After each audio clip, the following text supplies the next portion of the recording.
Welcome to Prabha academy. आज है 18 नवंबर 2022 और 18 नवंबर 2022 से करंट के जितने भी प्रश्न बनेंगे सभी प्रश्नों को इस वीडियो में डिस्कस किया जाएगा और प्रत्येक प्रश्नों से संबंधी इम्पोर्टेंट फैक्ट भी बताए जाएंगे जो कि आपके आने वाले भविष्य के एग्जाम के लिए बहुत ही इम्पोर्टेंट होंगे। और इस वीडियो का पीडीएफ फाइल आप लोग पाना चाहते हैं तो आप हमारे टेलीग्राम चैनल से जुड़ के इस वीडियो की पीडीएफ फाइल ले सकते हैं।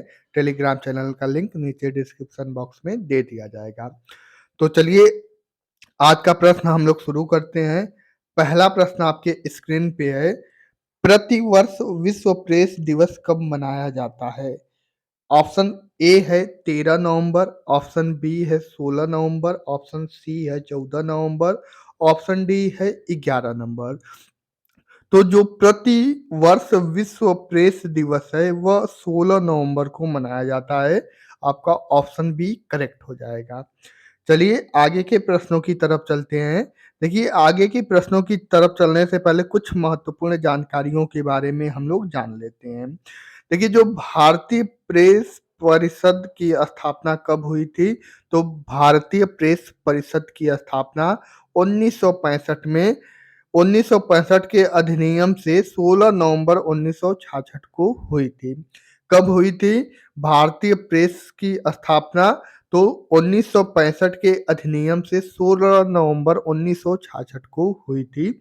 यह आपके लिए मोस्ट इम्पोर्टेंट प्रश्न है। फिर कुछ महत्वपूर्ण जानकारियां ले लेते हैं जो कि आपके लिए इम्पोर्टेंट है आने वाले भविष्य के एग्जाम के लिए। विचार अभिव्यक्ति की स्वतंत्रता का अधिकार किस अनुच्छेद में है? तो अनुच्छेद 19 फर्स्ट ए में है। किस अनुच्छेद में है? तो अनुच्छेद 19 फर्स्ट ए में है। विश्व जनसंख्या दिवस 2022 की थीम क्या है? 8 अरब जो है कि विश्व जनसंख्या दिवस 2022 की थीम है। राष्ट्रीय डॉल्फिन दिवस कब मनाया जाता है? तो प्रत्येक साल 5 अक्टूबर को राष्ट्रीय डॉल्फिन दिवस मनाया जाता है। तो इस प्रश्न से संबंधी इतने फैक्ट आपको याद रखने हैं। अगला प्रश्न आपका है, 15 नवंबर 2022 को किस राज्य में पंचायत अनुसूचित विस्तार अधिनियम पेशा लागू किया गया? देखिए यह प्रश्न आपके लिए आने वाले भविष्य के किसी भी एग्जाम के लिए बहुत ही इम्पोर्टेंट प्रश्न है। तो इसका पहला ऑप्शन है उत्तर प्रदेश, दूसरा ऑप्शन है मध्य प्रदेश, तीसरा ऑप्शन है पंजाब और चौथा ऑप्शन है हरियाणा। तो जो पेशा लागू किया गया है वह आपका ऑप्शन बी मध्य प्रदेश के अंदर लागू किया गया है। तो इसका ऑप्शन बी सही हो जाएगा। चलिए इससे कुछ संबंधी जो इम्पोर्टेंट फैक्ट है उसको भी हम लोग देख लेते हैं। देखिए देखिए जो पेशा अधिनियम है वो यह जो है कि 1996 का है। पेशा अधिनियम कब का है? 1996 का है और दिलीप भूरिया समिति की सिफारिश पर लागू किया गया था। एग्जाम में पूछता है कि पेशा अधिनियम जो है कि किसकी सिफारिश पे लागू किया गया था? तो दिलीप भूरिया समिति की सिफारिश पे जो है कि पेशा अधिनियम को 1996 में लागू किया गया था और यह अधिनियम कब का है? 1996 का अधिनियम है। फिर कुछ महत्वपूर्ण जानकारियां ले लेते हैं जैसे कि आपके भविष्य के एग्जाम के लिए बहुत ही मोस्ट इम्पोर्टेंट जानकारियां हैं। त्रिस्तरीय पंचायती राज व्यवस्था किस समिति की सिफारिश से लागू की गई? देखिए यह जो प्रश्न है यह प्रत्येक एग्जाम में, जैसे कि मान लीजिए कि कोई भी एग्जाम हो रहा है उसमें जो है कि पूछ लेता है ये प्रश्न, इसलिए ये प्रश्न आपके लिए इम्पोर्टेंट है। तो जो त्रिस्तरीय पंचायती राज व्यवस्था की किस समिति की सिफारिश से लागू की गई? तो वो आपका बलवंत राय मेहता समिति आपके लिए इम्पोर्टेंट है। इस समिति के द्वारा लागू की गई थी। फिर भारत में स्थानीय स्वशासन के जनक कौन है? तो भारत में स्थानीय स्वशासन के जनक आपके रिपन है आपका। फिर त्रिस्तरीय पंचायत राज की शुरुआत कहाँ से हुई? ये भी आपके एग्जाम में आया हुआ प्रश्न है और भविष्य में आएगा भी। तो जो त्रिस्तरीय पंचायती राज की शुरुआत जो है कि नागौर राजस्थान में सर्वप्रथम 2 अक्टूबर 1959 को किया गया था। कहाँ पे किया गया था? राजस्थान राज्य के नागौर स्थान पर। तो इस प्रश्न से आपको इतने फैक्ट याद रखने हैं। फिर कुछ और फैक्ट हैं, जैसे कि पंचायती राज दिवस कब मनाया जाता है? तो प्रत्येक वर्ष 24 अप्रैल को पंचायती राज दिवस मनाया जाता है। और अनुसूची 11 में कुल कितने विषय हैं? तो अनुसूची 11 में कुल 29 विषय हैं। ठीक? चलिए अगले प्रश्न की तरफ चलते हैं। अगला प्रश्न आपके स्क्रीन पे है। 15 नवंबर 2022 को किसने डिजिटल शक्ति अभियान 4.0 शुरुआत की है? Option A NITI Aayog, option B राष्ट्रीय महिला आयोग, ऑप्शन सी राष्ट्रीय पिछड़ा आयोग, ऑप्शन डी राष्ट्रीय बाल अधिकार संरक्षण आयोग। तो जो आपका डिजिटल शक्ति अभियान 4.0 की शुरुआत जो है कि राष्ट्रीय महिला आयोग के द्वारा किया गया है। आपका तीसरे का आपका ऑप्शन बी करेक्ट हो जाएगा। चलिए आगे के प्रश्नों को देखते हैं और इससे जो महत्वपूर्ण जानकारियां हैं उसको भी ले लेते हैं। जैसे कि राष्ट्रीय महिला आयोग की पहली अध्यक्ष आपका एग्जाम में पूछा जाता है, तो राष्ट्रीय महिला आयोग की जो पहली अध्यक्ष हैं वह हैं जयंती पटनायक। ये आपका एग्जाम में पूछा गया प्रश्न है। फिर इसके बाद पिंक प्रोटेक्शन प्रोजेक्ट किस सरकार द्वारा लॉन्च किया गया? तो जो पिंक प्रोटेक्शन प्रोजेक्ट है वह आपका केरल सरकार के द्वारा लागू किया गया था, ठीक, या लॉन्च किया गया था। फिर आगे देखते हैं। आगे आपका है सी इज ए चेंज मेकर अभियान राष्ट्रीय महिला आयोग द्वारा शुरू किया गया। सी इज ए चेंज मेकर जो अभियान है यह जो है कि राष्ट्रीय महिला आयोग के द्वारा शुरू किया गया अभियान है। यह भी एग्जाम में पूछने वाला प्रश्न है। फिर इसके बाद बेटी बचाओ बेटी पढ़ाओ पानीपत हरियाणा से इसकी शुरुआत की गई थी। तो इस जो है कि प्रश्न से आपको इतने फैक्ट याद रखने हैं। फिर देखते हैं प्रश्न नंबर 4 जो कि आपके स्क्रीन पे है। 16 नवंबर 2022 को किस देश की अंतरिक्ष एजेंसी ने आर्टेमिस 1 मिशन लॉन्च किया है? देखिए यह बहुत ही इंपॉर्टेंट प्रश्न है। आर्टेमिस 1 मिशन किस देश की अंतरिक्ष एजेंसी ने 16 नवंबर 2022 को लॉन्च किया है? तो option A America, option B Bharat, option C चीन, ऑप्शन डी रूस। तो इसका जो है कि ऑप्शन ए करेक्ट हो जाएगा। आर्टेमिस 1 मिशन का जो लॉन्च है वह अमेरिका के द्वारा 16 नवंबर 2022 को किया गया था। चलिए आगे के प्रश्नों को देखते हैं। देखिए आर्टेमिस 1 को अमेरिका के नासा कंपनी के ने लॉन्च किया है। आपसे पूछेगा कि किस कंपनी ने लॉन्च किया है, तो जो अमेरिका की नासा कंपनी है उसने जो है कि आर्टेमिस 1 को लॉन्च किया। ठीक, इसके बाद जो है कि कुछ महत्वपूर्ण जानकारियों को देख लेते हैं।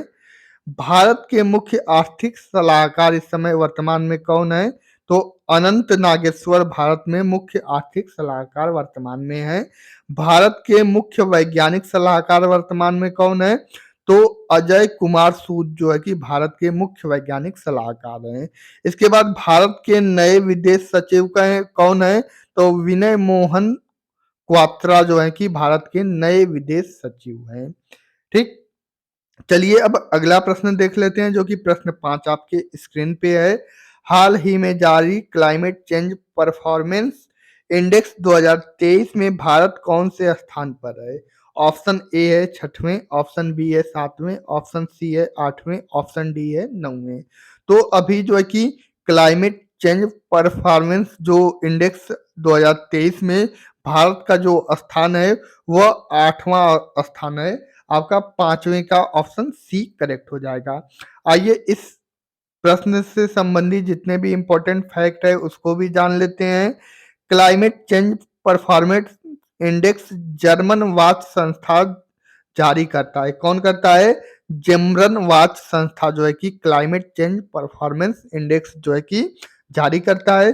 कुछ महत्वपूर्ण जानकारियों को भी देख लेते हैं कि हाल ही में कितने भाषाओं के लिए mother tongue survey of India तैयार किया गया है?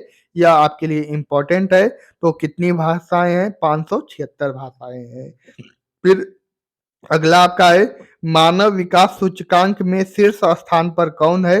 तो मानव विकास सूचकांक में जो स्विट्जरलैंड है यह शीर्ष स्थान पे है। विश्व प्रेस स्वतंत्रता सूचकांक 2022 में भारत का स्थान जो है कि कौन सा है? तो 150वां स्थान भारत का है। वर्ल्ड हैप्पीनेस इंडेक्स 2022 में भारत का स्थान क्या था? तो 136वां स्थान जो है कि वर्ल्ड हैप्पीनेस इंडेक्स 2022 में भारत का था। तो इस प्रश्न से संबंधी इतने फैक्ट आपको याद रखते हैं जो कि भविष्य के में आने वाले एग्जाम में आपसे पूछे जाएंगे। फिर प्रश्न 6 आपके स्क्रीन पे है। नवंबर 2022 में दक्षिण कोरिया में आयोजित एशियाई एयर गन चैंपियनशिप में स्वर्ण पदक किसने जीता? ये आपके लिए इंपॉर्टेंट है।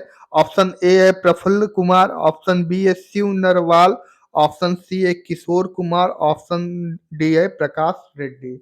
तो प्रश्न 6 का आपका ऑप्शन बी करेक्ट हो जाएगा, शिव नरवाल आपका सही हो जाएगा। चलिए अगले प्रश्न की तरफ चलते हैं। अगला प्रश्न आपके स्क्रीन पे है। हाल ही में किस समूह द्वारा ग्लोबल शील्ड योजना लॉन्च की गई है?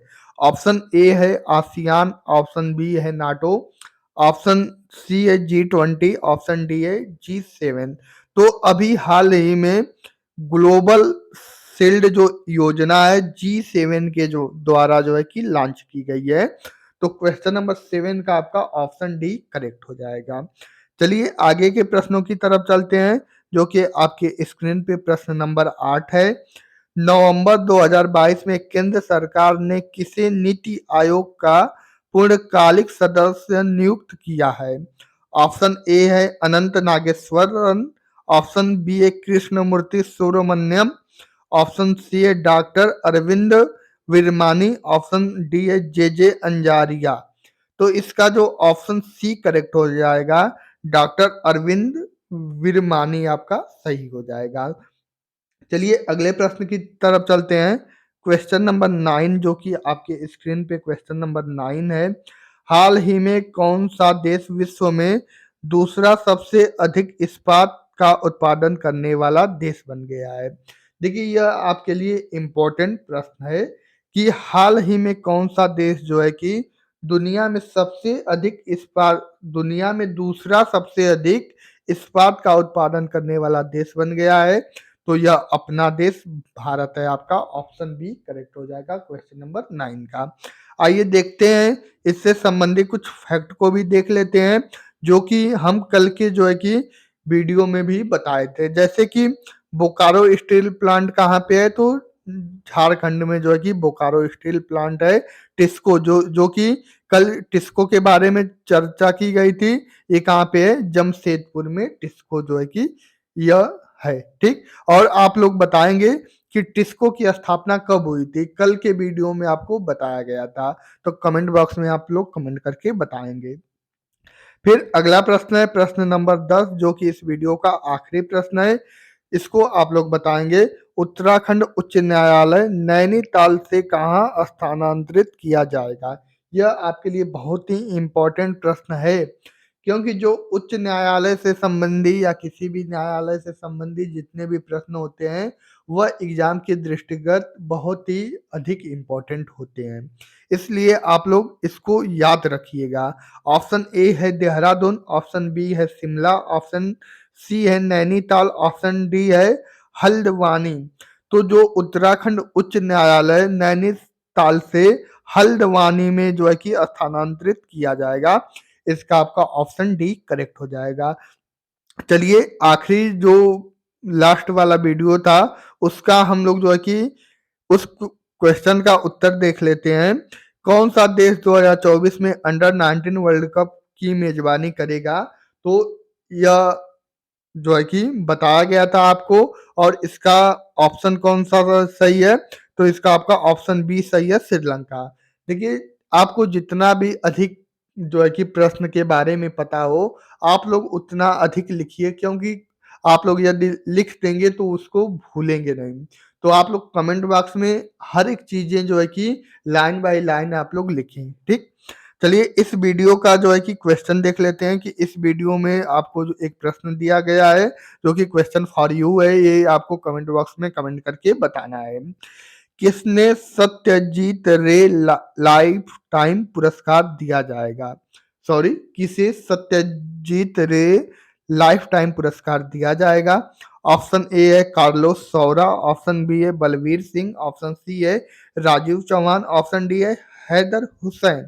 यह आपको लास्ट वीडियो में यह प्रश्न कराया गया था। जितने लोग लास्ट वीडियो को देखे हैं वह लोग इस प्रश्न को गलत नहीं करेंगे, और जितने लोग पहली बार चैनल पे हैं, पहली बार चैनल पे हैं तो चैनल को सब्सक्राइब करके बेल आइकन वाला बटन प्रेस कर लें, क्योंकि मैं डेली प्रातः 6 बजे आपको करंट की वीडियो प्रोवाइड करा दी जाएगी।